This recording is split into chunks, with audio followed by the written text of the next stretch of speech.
Baby, one more time. Ooh, oh, one more time. Imagine you're having sex with a girl, or a girl is having sex with you.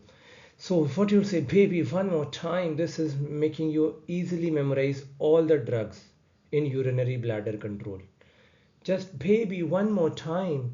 First of all, talking about this micturition control, there is a micturition center that is present in the pons. This basically regulates involuntary bladder function via coordination of sympathetic and parasympathetic, which I already explained to you in autonomic nervous system, right? Have a look at my playlist to get a brief overview of this. Then, here what you need to understand, if parasympathetic is stimulated, increased urinary retention. As simple as that. That is, urine will be retained inside.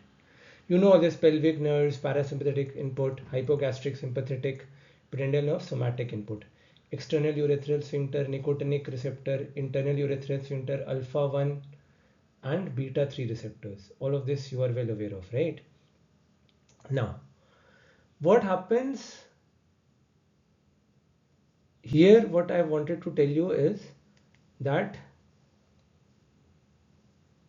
just a second, urinary retention is increased by sympathetic. Sympathetic stimulated increase urinary retention because you don't want to urinate, obviously. The parasympathetic is responsible for rest and digest. So here what you can see, pelvic nerve or parasympathetic input, when parasympathetic system is stimulated, it increases urine voiding. That is pelvic nerve, parasympathetic.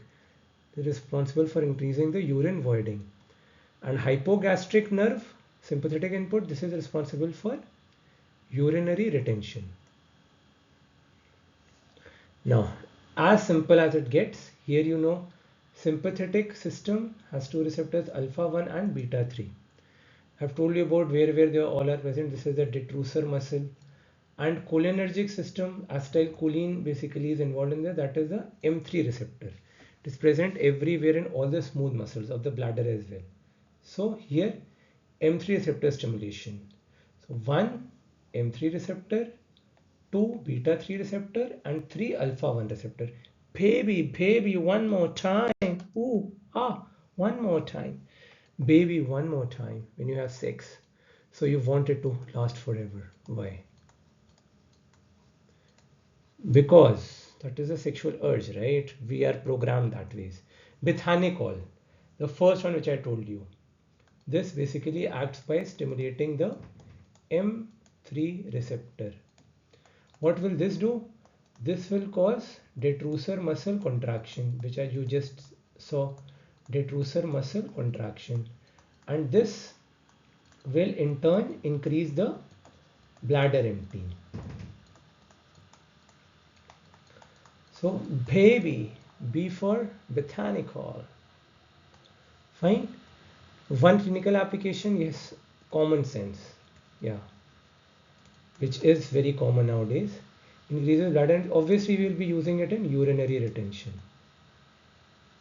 Like anticholinergic side effects occur due to tricyclic antidepressants, atropine, all of them. Obviously, if it will increase bladder emptying, we'll be using it in urinary retention. Fine. This is muscarinic agonist. Then we can use a muscarinic antagonist also. Not only agonist. Baby, one more time. Baby, one more time. One more time is oxybutinin. Baby, one more time. Ooh, ah, one more time. This oxybutinin is basically a muscarinic antagonist. So what it will do is it will inhibit the M3 receptor, thereby causing relaxation of detrusor. And once detrusor is relaxed, the opposite thing will occur. What? Decreased detrusor overactivity. And this decreased detrusor, what it will cause? Obviously,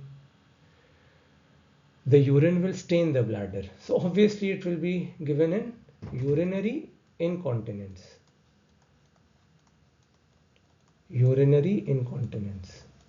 So in urinary incontinence we give oxybutynin, which is a muscarinic antagonist, and in urinary retention we give bethanechol, which is a muscarinic agonist. Baby, one more time. M stands for Mirabegron. Now Mirabegron is a relatively newer drug which is a sympathomimetic. This mechanism is extremely important because beta 3 receptors till date we knew only it is in the adipose tissue, but now it is in the urinary bladder also. So stimulation of the beta 3 receptor will cause relaxation of detrusor muscle, detrusor smooth muscle. Thereby what it will cause? It will increase the bladder capacity, so that the urinary bladder can hold in more urine. So that is why it is used. Same use here. Urinary incontinence or urgency incontinence, whatever suits you. Baby, one more time. Time. Tamsulosin. Maybe one more time. Tamsulosin. Tamsulosin is basically an alpha 1 receptor antagonist. Alpha, it basically acts by inhibiting alpha 1 receptor. If it inhibits alpha 1 receptor, all of you know alpha 1 causes constriction. So if alpha 1 receptor is inhibited, what will happen? Obviously there will be relaxation, constriction or contraction. So inhibition of alpha 1 receptor will obviously cause relaxation.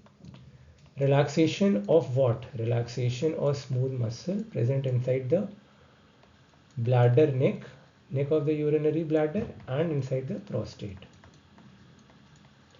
And by this what it will cause? Simple. Yes. It will decrease the urinary obstruction.